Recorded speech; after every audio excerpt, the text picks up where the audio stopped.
Hello, and welcome everybody to today's Patch Manager Part 1. What we're talking about is navigating the new Patch Manager. If you haven't seen it, LabTech 11 comes with a new Patch Manager interface. Today we're just going to be talking about how to navigate your way around that. I am Scott McQueenie, and this is... I am Chris Barrett. Welcome to today's webinar, everyone. So here we are, we're going to talk about the Patch Manager, and the focus of today's session is mainly going to just be navigation.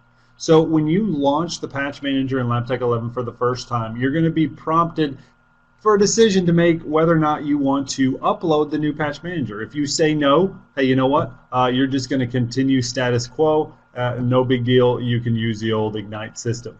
If you choose yes, well, here's what we're going to talk about. It's going to pop up a wizard, and it's going to walk you through the upgrade to the new Patch Manager. And it's going to ask you if you want to do this, and then if everything is all well and good, you're going to click finish, and boom, you're going to update. And then we're going to break down the 5 main components that comprise the new Patch Manager. The first one's going to be the dashboard. Dashboard is just going to be an overall view of my system. It's going to have a lot of pretty colors. It's going to have a lot of links and clickable icons that it's going to take me to different sections. One of those other sections is going to be my patches. Patches section is just going to give me a list of all my patches that I have in my system. If I click on a patch in the bottom, it's going to show me all the devices that apply to that specific patch. Next is my devices screen. This is going to be kind of a flip where it's going to show me all my devices. It's going to list everything there. I click on a device, it's going to give me all the patch information that pertains to that specific device. So again, I can do a lot of work within the Patch Manager. You're going to see us stress a theme here. Once I'm in the Patch Manager, I stay in the Patch Manager where I'm configuring policies, troubleshooting devices. Everything's going to be in here in one screen. Approvals is going to be my next section. This is where I'm going to actually make my decisions whether or not to install a patch. It's going to load all of my patches, and then I'm going to make the decision whether to install it, to ignore it, to remove it, or deny it. So again, we're going to load our patches in this approval section, and that's where I'm going to make my decisions.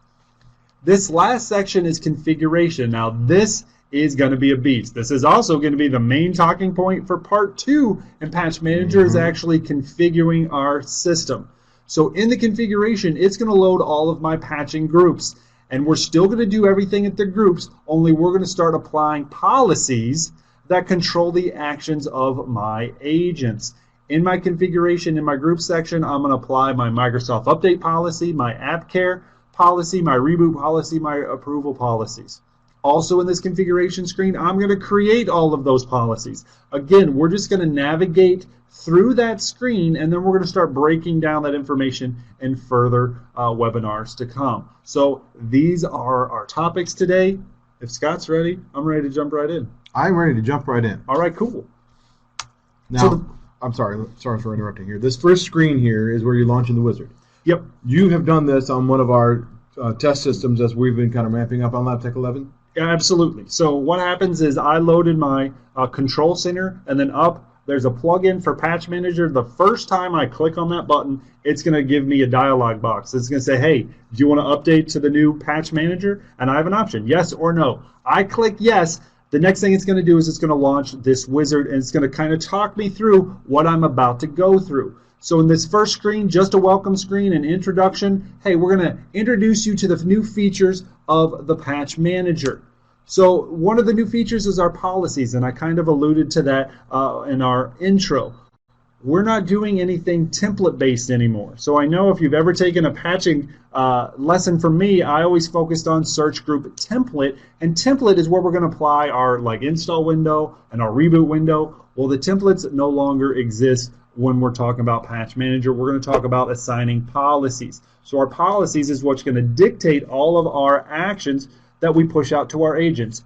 Our Microsoft Update policies, again, that's where I'm setting the day and time I install patches. If I have an App Care license, we'll be able to load up our App Care policies in the same format. Also, we have our reboot policies. It's going to dictate if and when I want to reboot my devices as part of the installation process. And then my approval policies. This is where I'm going to create policies, and I'm going to automate the approval, the ignoring, or the denying of patches. So got a lot of different options here. This screen right here in the wizard just breaks down that we're moving to this policy-based system. Okay. Next is our patch groups. Again, we're going to focus on everything at the group level. It's just going to look and feel a little bit differently. But our groups are just simply the way that we use to push out our policies. So you're going to have a list of patching groups, and that's where I'm just going to go in there and I'm going to click and I'm going to assign my update policy, my reboot policy, my approval policies. I'm going to assign those to my groups. Just like we did before, we're assigning everything at the group level. It just looks a little bit differently in how we go about it. So we just want to focus on that structural change and that new interface to make sure you're comfortable with it. Also, what we're introducing in the new Patch Manager is this idea of stage deployment. In our older version, what we usually recommended is always create this group where you have a list of devices you want to test patches with. So what you did is you did all this manually, and you put your agents in there, and then you installed patches, and then if everything was good, well, then you manually copied that group classification over to another group, and then you're off and running. Well, now we've automated that process, and we've given you the ability to kind of have 3 levels of stage deployment. I have a pilot where I install the patch and I'm like, you know what, let me test them here internally, and then you know what, I'm going to automatically wait 3 days, and then if I don't change anything, it's just going to automatically copy it over to my pilot stage, and then maybe that's a bigger subsection of patches, and then if everything's cool, then I determine, you know what, in 3 days after that, I'm going to go ahead and copy that over to my production stage, which is the rest of my computers.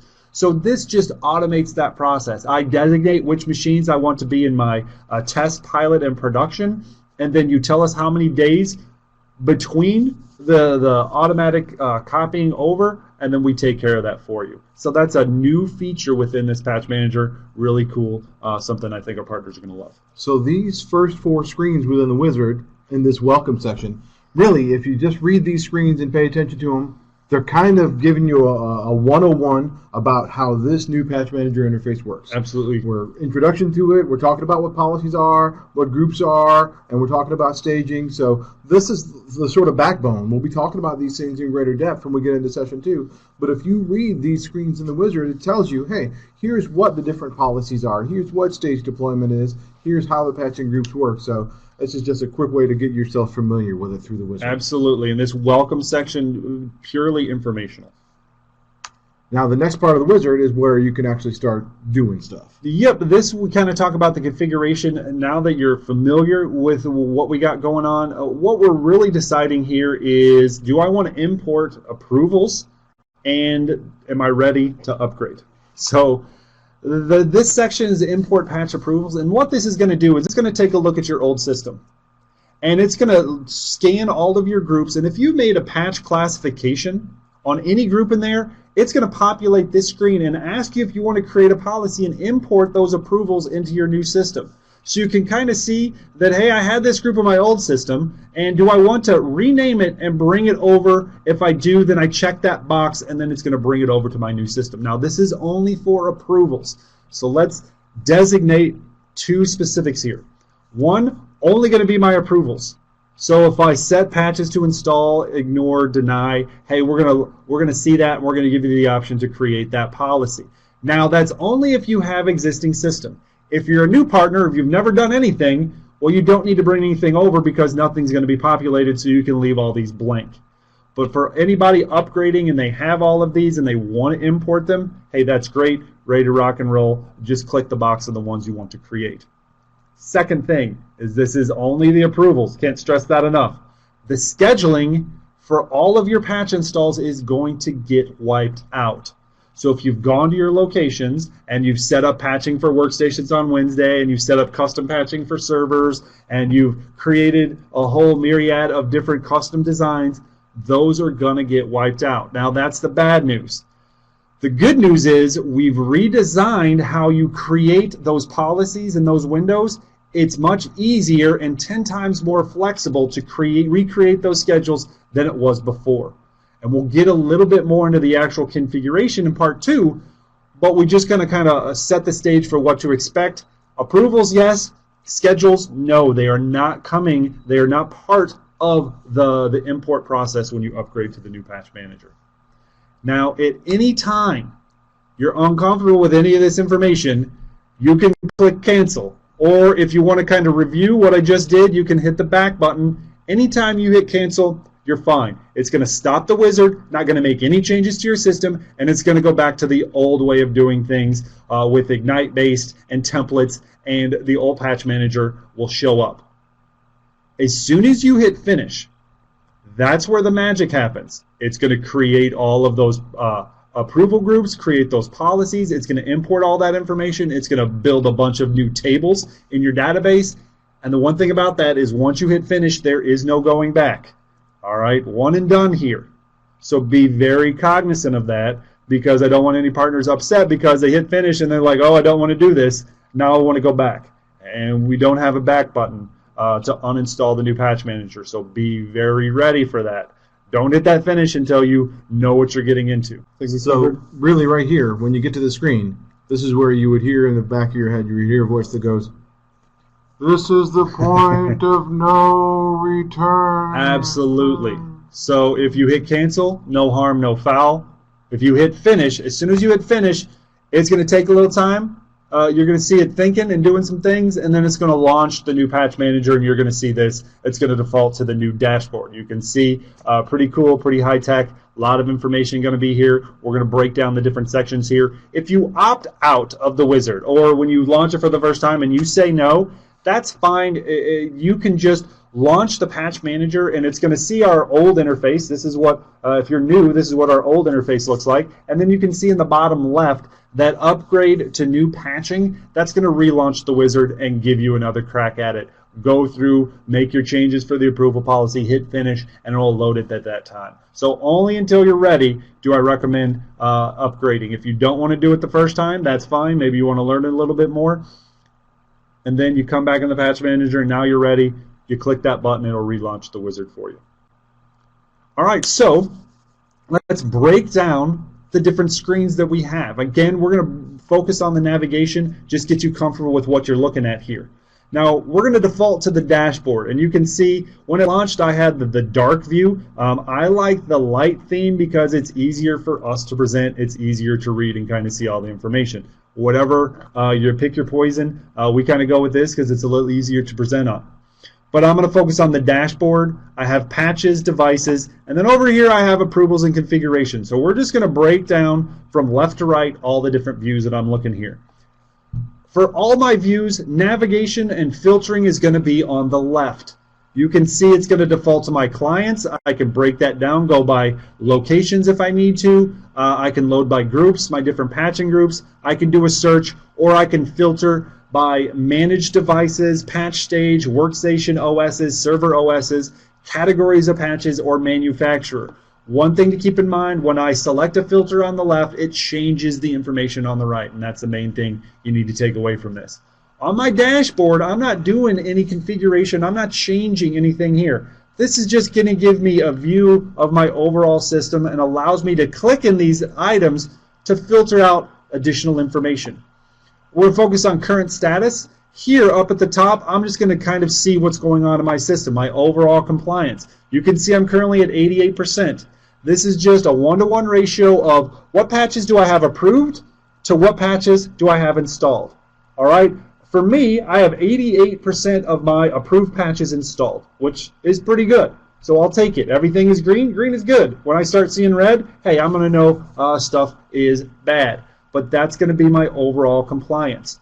Daytime patching. This section just shows me if any agents are currently in daytime patching, if I have any current jobs running right now, if I have any agents with an empty patch window, any agents that are pending a reboot, any agents that have the WSUS enabled, any agents with an out-of-date Windows Update agent, or any of them missing their baseline patch. So this is strictly informational. If I have a device that's showing up here, I can click here. It's going to take me to my devices screen. It's going to show me which device is hitting this parameter. So again, mainly informational in the dashboard. I can also see my deployment, my test, my pilot, my production. These are my 3 stages of deployment. I assign agents to my test stage, and then you know what? For my system, I test them, I wait 2 days, I copy it over to my pilot, which is a different set of agents. I test them. 3 days later, I copy those approvals over to my production. So I can see the overall status with each of my stages as I go through my patch deployment.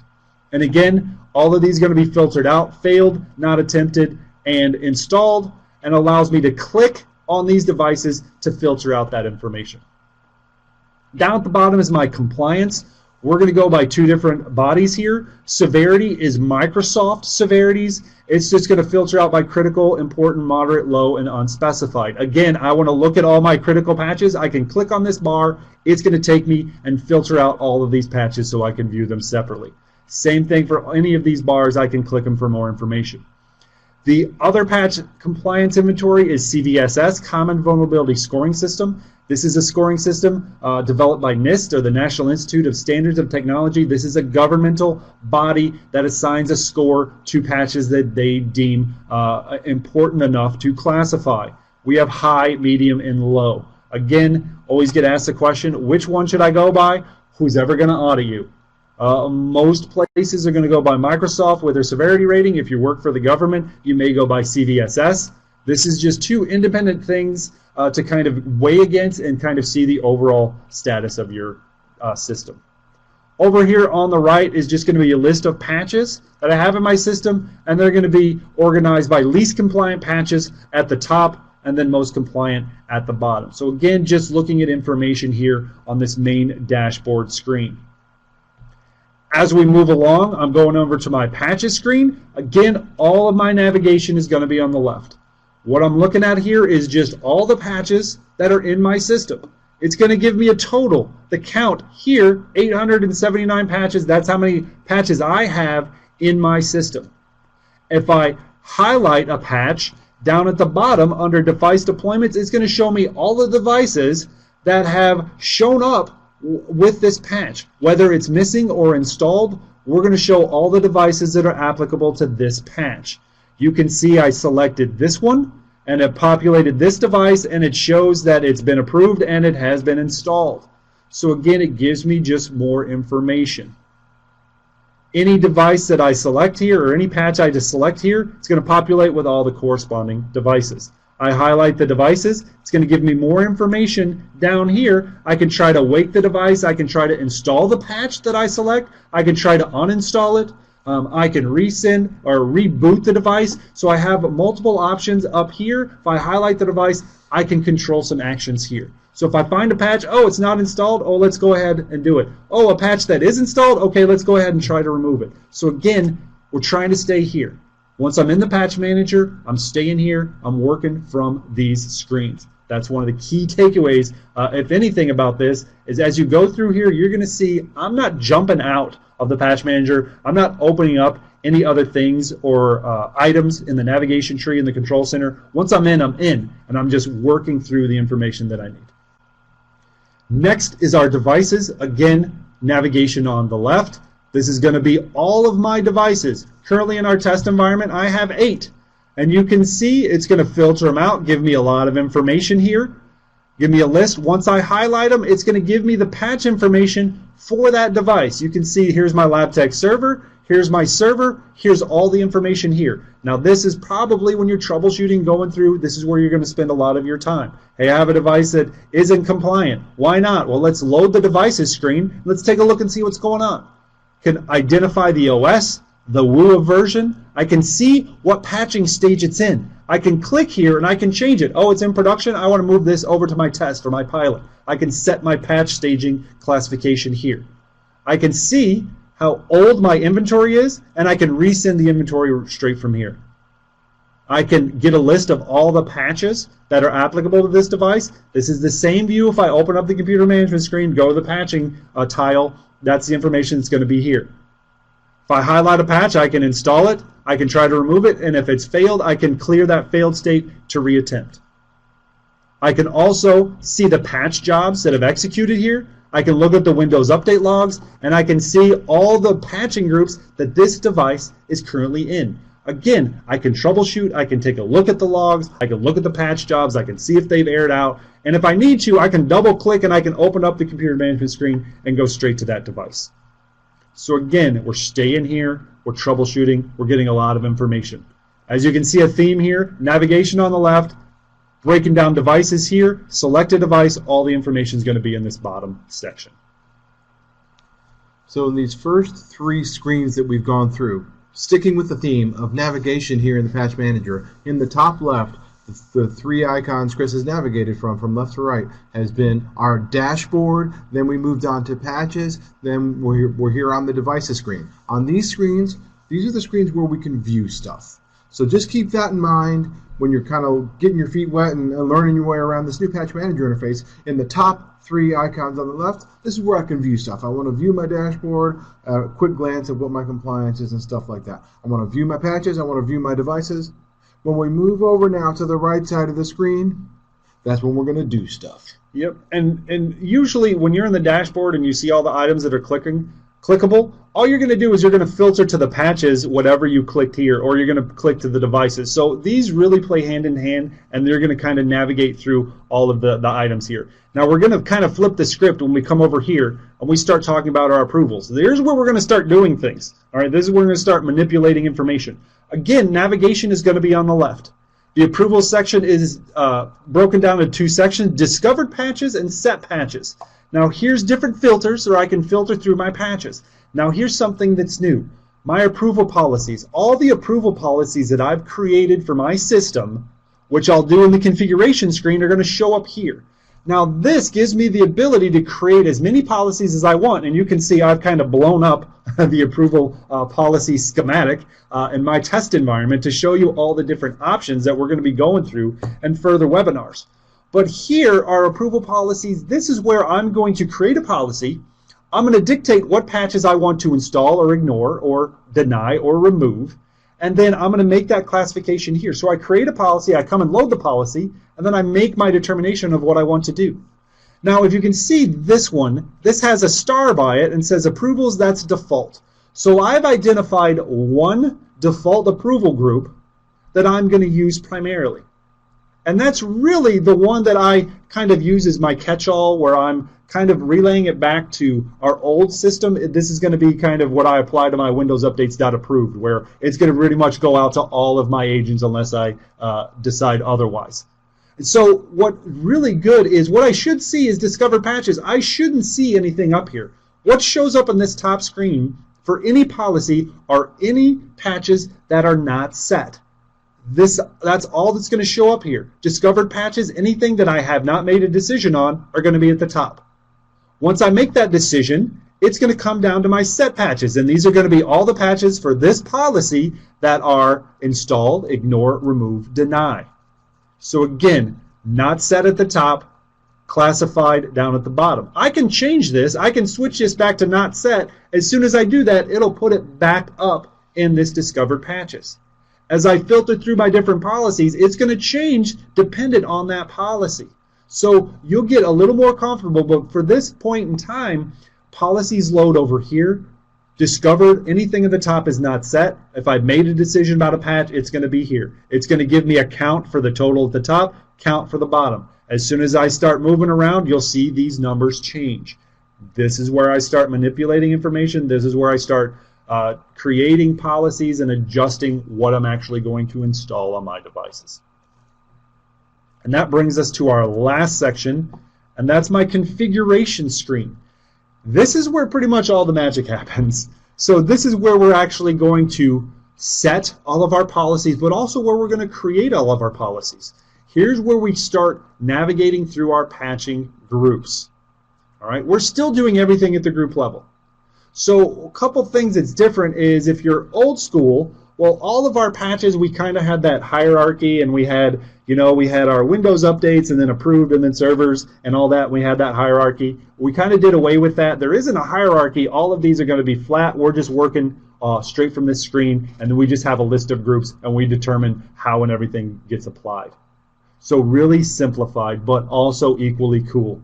Because I can come in here, I can create a group within this screen, and guess what? You know what else I can do? I can create that group. Oh, while I'm here, I'm going to create an auto join and attach it to that group while I'm here. Again, I'm not jumping back to the control center. I'm not creating a search. I'm not creating a group and tying them together. I can do all that from this screen. Again, you keep seeing us emphasize, once I'm here, I'm staying here. So again, my groups, these are where I'm going to assign my policies. This is where I'm going to determine how everything gets applied. So you can see here's my Microsoft Update policy, my AppCare Update policy, Reboot policy, and my approval policies. I click on these items. It's going to give me a list of all the policies, and I apply them accordingly. You can see that I have approvals here and then deny groups, and you can see that I've applied those different policies.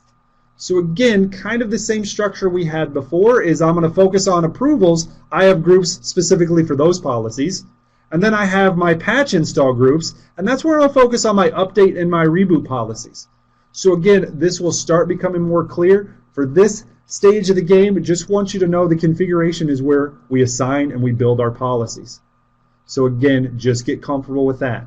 If I highlight a group, it's going to show me at the bottom the group type, where I can adjust the group and the auto join and take a look and see what's in there. And it's also going to show me the assigned update policy, if I have an AppCare policy, my reboot policy, and if I have an approval policy side. So when I highlight the group at the bottom, it's just going to give me a little snapshot to see what's going on here. So really cool, a lot of dynamic functionality in this new system. Again, once I'm in here, I'm staying in here. I want to create a new group. I want to import an existing group in here that's not in here. I can do all that from this screen. So really cool. This is also where, like I said, we're going to build our policies. That's what primarily what we're going to focus on in part 2 of this series. Is we're going to stick primarily in configuration. We're going to build update policies, which dictates the day and time that I'm going to install patches. I don't have an AppCare license. You've got to have an AppCare license installed to be able to create the update policies. But eventually, we'll have a separate webinar going through that. Have my reboot policies, my approval policies, and some general settings. Again, we're navigating through here. This is my configuration screen. Here's where I assign all my policies to all my groups. Here's where I create groups. Here's where I change the priority of my groups. And here's where I build all of my policies. Again, kind of reinforcing, we're looking at information over here. All right, we're filtering out, we're taking a look at my patching, my devices. Over here is where we're actually changing stuff. My approvals, I'm dictating which patches I want to install or which ones I do not. And then the big thing is going to be this configuration. And again, we'll designate an entire webinar series just staying in the configuration. So again, that's what we're focusing on here, getting you comfortable. This is a complete shift in how we used to do things. And we're kind of all over the board kind of with patching. But we're going to stay here. We're going to build everything that we need. We're going to apply everything that we need. We're going to troubleshoot everything that we need from the new Patch Manager. Simple. A piece of cake. Nothing to it. Now you can see why we kind of focus on navigation, because that's a lot of stuff.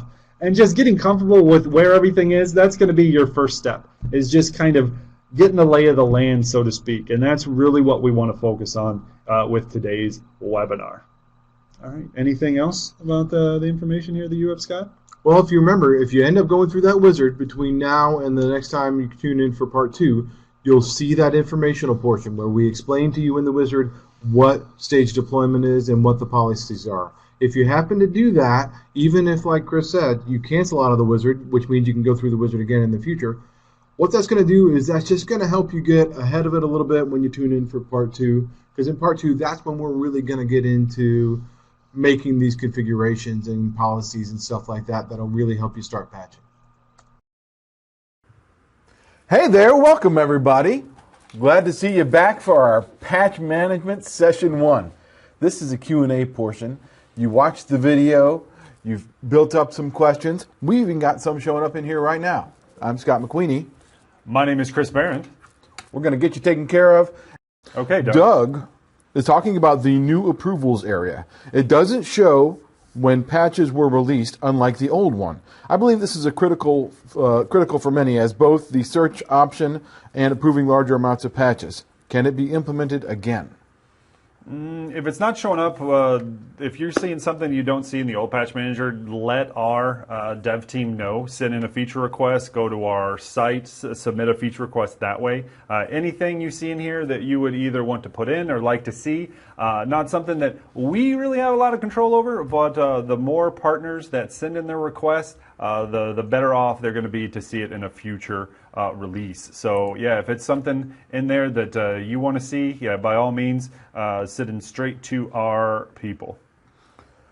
We obviously changed 1,000,001 things with this complete rewrite for Patch Manager. So not surprising for there to be some functionality like that it's been useful to some of our partners. So if it didn't quite make it into the build, that's exactly what we need from you guys. Send it over and we'll do what we can to get it included. Yeah, about the closest thing we have is the date range. It'll show you in the patches view, we have the age of the actual patch, but it doesn't have the actual release date. I know what field that you're talking about, but yeah, unfortunately, yeah, just one thing that either they may have missed or they chose this, but if you want to see it back in there, especially on the approval section, yeah, best bet is to submit that request.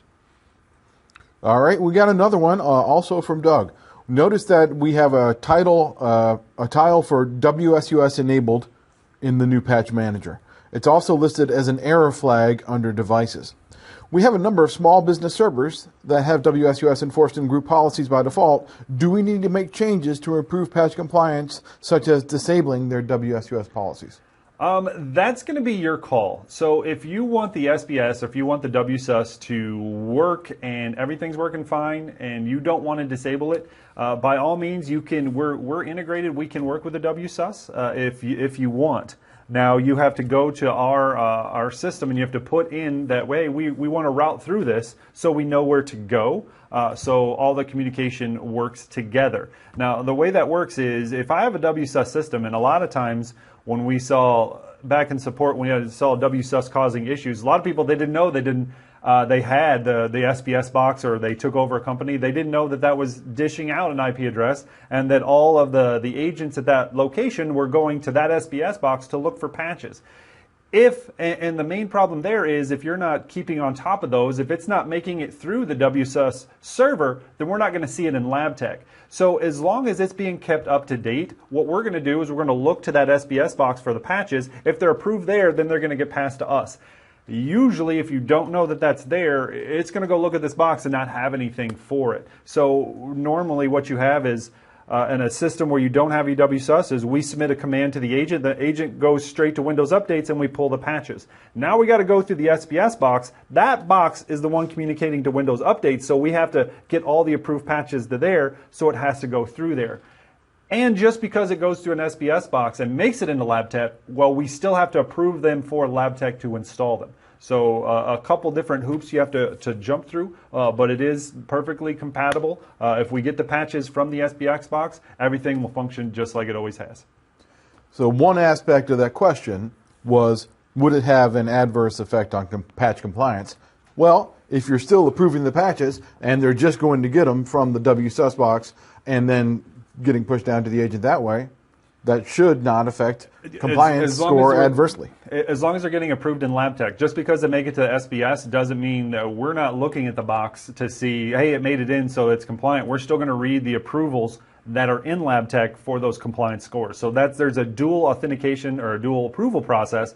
I have to get them approved in the box to get them into LabTech, and then I have to approve them so my system knows exactly what I'm looking at. So that's the main reason why most people either want to use the SBS box or not. We're both trying to do the same thing. We're both trying to communicate with Microsoft, but that dual process a lot of people don't like. So a lot of times they'll rescind the group policy, they'll get all of those settings out, then they'll disable that role in that box, and they'll just let LabTech, because we're both just trying to do the same thing. So whether or not you want to do that, that's completely up to you. If everything's coming through and everything's fine, then there shouldn't be a problem.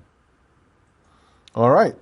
Brent asks, does or will the new Patch Manager support any other third-party patch tools, i.e. chocolatey? Specific chocolatey, I can't answer that question. Yeah, we do have a third-party application. Well, other third-party manufacturers will show up. That's a separate license. It used to be called AppCare. Now it's called third-party. But I haven't seen what's going to be in that list just yet. We have it built out, but we're still fleshing out the back end. So I can't answer what I haven't seen. So that would be a question that maybe you could submit to support. They may have more input on that if they get asked that question a lot. But until I see it, I don't want to get a definitive answer on anything that's third party or outside Microsoft, which is what we're currently set up for. Until I get a full blown version and all the backends built, then I don't want to get too far into that. Okay, so if they're already working with something like Chalkly or a third-party patching tool, a solution might be to explore our third-party patching as that becomes more available, but that has separate licensing associated with it. Yeah. Okay, good, thank you. All right, what else do we have? The first one, this partner had just upgraded to LabTech 11. They're about to run the Patch Manager wizard. Question is, how do I revert it back if I run the wizard and I want to switch back because I still like the old Patch Manager better? That's an easy answer. You can't. If you run the wizard, and let me go back to here. If you run the wizard, as soon as you hit that Patch Manager button, you're going to get this pop-up that asks you, would you like to upgrade to the new Patch Manager? Now, I want you to focus on that thing right there. Once you've upgraded the Patch Manager, you will not be able to revert back to the legacy Patch Manager. That goes specifically once you click that finish at the end of the wizard. If you're going through the wizard, and I think I have that here, if you're going through the wizard at any point as you go through here, you click cancel, you're fine. It's going to revert back to the old system. But as soon as you get to that last page where it says finish, right here is the point of no return. If I go back or I cancel, I'm good. It'll revert back to my 10.5 and then I can do it at a later time. As soon as I hit finish, that's the point of no return. I can't go back. You can't revert back. Once you create that, we put a bunch of tables and we reroute some information in the back end. Unfortunately, you can't put that back. So yeah, this is the point of no return. There is no backsies, as we used to say back in the day. So when you run that wizard and click finish, you better mean it. Yeah. Next one that had come in since we first ran the recording here is there's a screen that is the patches global screen. Is that where I'm going to make my approvals for my patches? No, and I know I can understand why that can be a little confusing because we have two views that kind of show us a bunch of patches. Two completely different things that they're doing. Patches Global just gives me a global view of all of my patches. The main thing that I'm going to use this view for is to find a specific patch and see what devices are associated to it. Whether I have a bunch of patches, or I have a patch that needs to be deployed to a bunch of agents, or I have a 0-day patch release from Microsoft. I need to find that patch. I need to see how many devices are currently applicable to that. So in the patches view, if I select a patch down here in device deployments, it's going to show me which devices actually associate to that patch. If I find one that hasn't been deployed and I'm like, oh, this is the one that I got to get out there, well, then I can load that and it'll eventually show all the devices that are in there, and that'll give me the ability to, you know what, I need this patch out right now, pronto. I can highlight all the devices that this populates, and then I can click my install now, and that doesn't go by any of my update policies, my day and time I install patches. This is a command that goes right now. I deliver that patch real time because I need to get this out. Patches, this global view just gives me a list of all my patches. It allows me to try to install them. It gives me the ability if I need to remove it, and a couple other actions. It's just going to show me all the devices. The approvals section is where I'm not going to actually make my approvals. My approval policies are going to be here on the left. I load the approval policy that I want to apply to my groups or a specific group. And here you can see I have the ability to approve, ignore, remove, or deny. So this is where I'm actually going to go through and make the decision whether or not to install the patch. The patches view is going to be more informational and allows me to do some things. And you can kind of lump this out in the 5 sections that we kind of talked about: the dashboard, the patches, and the devices. That's a lot of information, allows me to control some information.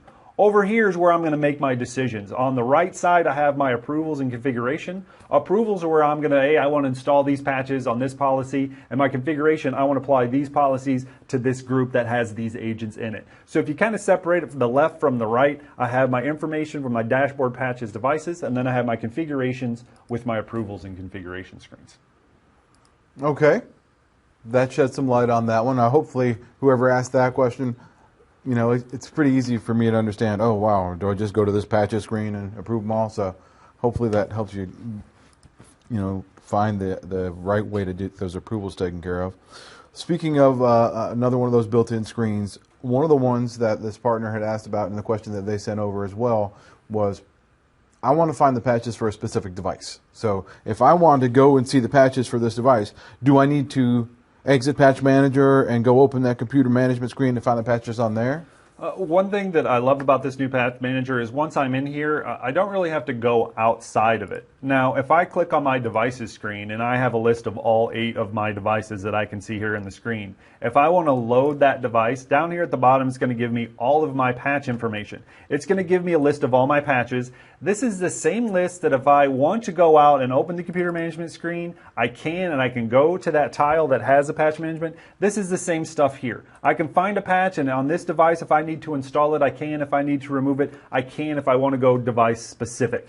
I can also check my patch jobs just like I can do in the computer management screen. I can look at my Windows update logs, and I can also see what patching groups this device belongs to. So again, I get a lot of information without having to leave the Patch Manager. I can come in here, I can see, oh, you know what, I'm in this group that's assigning this policy, and it's going to tell me, hey, what day and time I'm going to install patches or what policies are assigned to this individual agent. So I don't have to go outside and jump back and forth. I know that was a thing with the old Patch Manager where I only used the old Patch Manager just for approvals, but I still had to kind of toggle between that, and then I had to go to the computer management screen and go to the effective policy on the computer management screen. Then I had to go to the patching tab in the computer management screen.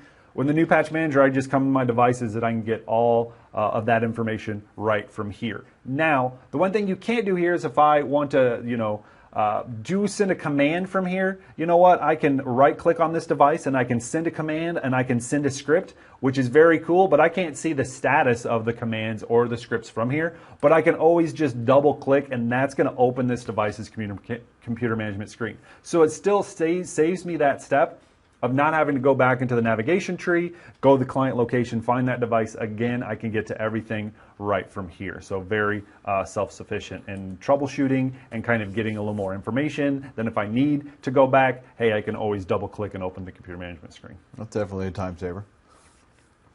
Okay, Bo asks, do the service plans drop down under the location settings affect any configurations in this new system at all? Yes. So with our service plans, the same rules apply. Is back in the old system, the reason I assigned it to a service plan because it put them under contract for patching. Well, that was just kind of an extra data field on those agents that says, hey, you know what, I actively want to put these under contract. And that checkbox or that extra data field on the agent populated a search that put it in a group that we used to apply templates to. Well, that process still exists. So instead of a search group and then a template, we're replacing that with search group and then a policy. So in that search is populating that group that we're assigning policies to, and I can see that here in my patching screen, is if I go to a patch install and I'm looking at servers, I'm still looking to see if that's under Microsoft Patch Contract. So we're still, you know, actively saying, hey, I want these in one of my service plans in order to patch it because, you know what, I need that required in my search or my criteria in my search to populate that group that I'm applying that policy. So what I tell everybody with this new Patch Manager is I know it's really different and the interface is completely changed, but at the core of it, from day one when I started training on patch management, I always relayed the fact that if you want to find out what's going on, just follow the bouncing ball. Search, group, and it used to be template. Hey, I populate a search, I get in a group, and I apply that template. That template used to assign my install window, reboot window, put it on Windows Update mode, and all that. But now I'm going search, group, policy. The policy is what's going to control that moving forward. And that's what I have in my new Patch Manager, is I have the ability to come in here, my configuration, And here's where I'm going to have all my patching groups. And you can see down here, hey, here's that patch install servers. I got to know how this group is getting populated, which I can click here, and it's going to show me, hey, I have this search, and it's populating these devices, so I know exactly what policy is going to get applied. So again, I can stay in here, I can kind of see what's going on, because I know if I apply this policy, it's applied to this group. Well, I can open up that group, and I can make for sure that I know which agents are going to get that policy. And here you can see my update policy. Again, we're going to break down the configuration in part 2 of this webinar series, but in this group section, this is where I'm going to assign my update policy, which is my new day and time I'm going to install patches, my reboot policy, which is going to dictate how and if I want to install reboots, and then I have my approval policies, and those are, what do I want to install, what do I want to approve on these devices. Now we'll get into that breakdown in part 2 because we really need to set the stage with this first edition, and that's just everything's changed. Where is everything? And that's really what the purpose of this webinar is for, is to just kind of figure out where everything's located. And as we progress through this series, we're going to start breaking down everything in more detail. We're going to go back to the original question, which was tied to the WSUS server. Doug reports that they were approving in LabTech, but not in WSUS. So based on what you were saying there... So you might not be getting a full list of patches that are coming through that WSUS server. So if you're looking and you go to the registry and it's of a device there at that location, and you see that it's pointing to WSUS is enabled, it's pointing to an IP address, and that IP address is that SBS box. If somebody was managing that before, there's a good chance you may be getting some patches through that, but not necessarily all of them. Because what I used to see in the past is at some point they had it and they were managing it, and then they stopped doing it. So any patches that were there before, they're going to come through, but it might not be a full list. So that's where it's going to be a gray area to kind of sift through, because if it's actively managed, then that's why I said you usually don't have a problem. But if somebody forgets about it, or a lot of times they didn't even know it was there, they're getting patches and they see that their inventory is there, but then they see, well, you know what, I have a Windows 7 box and it only has 25 patches associated to it. Well, for me, that's a light bulb going, well, a Windows 7 box should have a lot more than 25 patches. Maybe I need to check my configuration. So it's going to take a little bit of work to make sure, and if you're not using them, then I say rip that out and disable that role in the SBS box if you're not actively managing it, and then just reestablish communication from those agents directly to Microsoft, and everything will be fine. Or go through the WSUS protocol and get there, and you can set it up where you can let the WSUS just approve, let everything come through. I've seen a lot of partners do that where, hey, you know what? When we're integrated with the WSUS, we use the WSUS as that caching repository. So they're going to use it as store all the patches there, and so they can go out and get it instead of each individual kind of going out on their own. There's a bunch of different ways that this can be handled, but you got to understand how the communication is either working or not working, and that takes a little troubleshooting to figure out what's in the SBS. Is it managing the patches? Is it set to auto come them through or bring them through, or they're not? Fortunately, I can't answer all those questions without seeing that, but I know those are the questions that need to be there. And if you're having issues, by all means, contact support, because I know coming from support, we used to deal with that all the time to figure out what's going on, so they may be able to point you in the right direction. And if you can find one location that's doing it, you can kind of pinpoint what everything else is going on. Okay, we had the question earlier about whether or not the patch manager works with any third-party integrations like Chocolatey. So we answered that, and we got some more feedback on that. The partner advised that there currently is a LabTech plugin for Chocolatey. It just doesn't work with the patch manager interface. Well, along those same lines, another partner has asked, will this new patch manager have any effect with the Ninite solution? I don't know. Basically, if you're running Ninite, you're pretty much doing that for third-party applications specifically. If you don't do anything with Patch Manager, it's going to bring in Microsoft updates, and that's all we're going to do. The only thing we're integrated with is this third-party update policy that we have. And that's pretty much doing the same thing as Ninite, in the same regards, but you have to have a license to turn this on. This is completely separate from Patch Manager. This doesn't come preloaded with anything. Actually, I have a license in my system, so it says, hey, it says that it's enabled and I can start using it, but I have to get a separate license. If you're using Patch Manager for Microsoft and you have another Ninite, it's completely separate. It's not going to interfere with any of this for any third-party applications or how you're handling third-party applications. That I can tell you. Anything else, unless it's doing something weird that I don't know about, I don't foresee it being a problem. But again, if you have any questions, you might open up a ticket with support, because I haven't seen anything that would cause a problem, but I don't want to be the hey, Chris told me on a webinar that, hey, there was not going to be a problem, and I found a problem because there was some weird thing that I couldn't think of after I got that question. But yeah, always double check. But I don't think it's going to be completely separate from that, because out of the box we're just handling Microsoft, which was what we always did before. Everything else will be completely separate. All right, we're taking our seats back in the Wayback Machine again, going back to a question from near the very beginning there. This question seems to be related to having run the wizard. Just to confirm, after updating, all patch days per client will have to be recreated. Is there any easy way to get a listing of the current settings before they're wiped out during that wizard? I know I asked Dev to give us a data view that actually shows you where you could save and you can get all that information. I'm trying to think if we have anything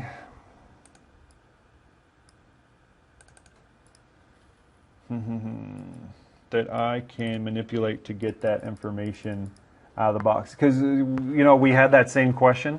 And we asked that, and we requested that we get a data view that kind of gives me a list of everything that it's currently set, so I can have that piece of paper and say, oh, this goes here, that goes there. And I'm waiting on that to get created.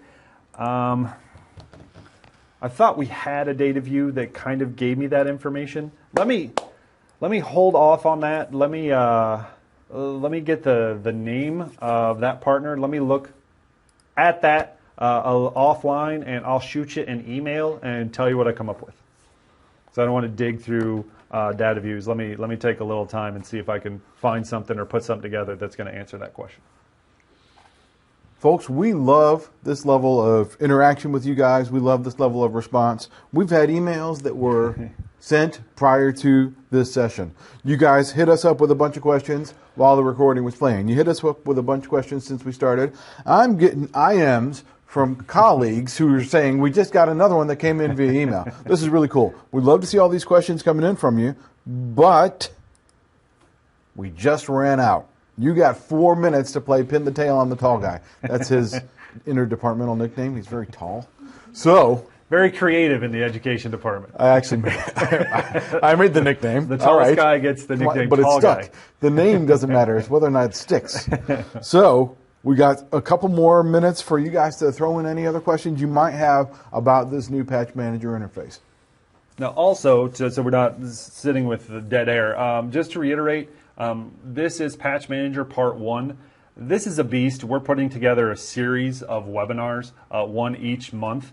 This one is going over basic navigation. The next one's going to go specifically over the configuration pieces, kind of talking a little bit more in depth with the groups and the update policies and the reboot policies and the approval policies, and kind of walking you through how all that ties together. We're also going to have another part to that series that's going to kind of come back and kind of start relaying that back to the system as a whole. So we got a lot of information.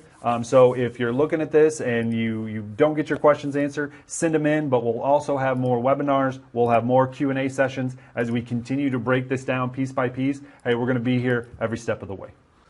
I have had problems recently with clients not getting patched due to a Windows error. It seems to be a common thing on the threads.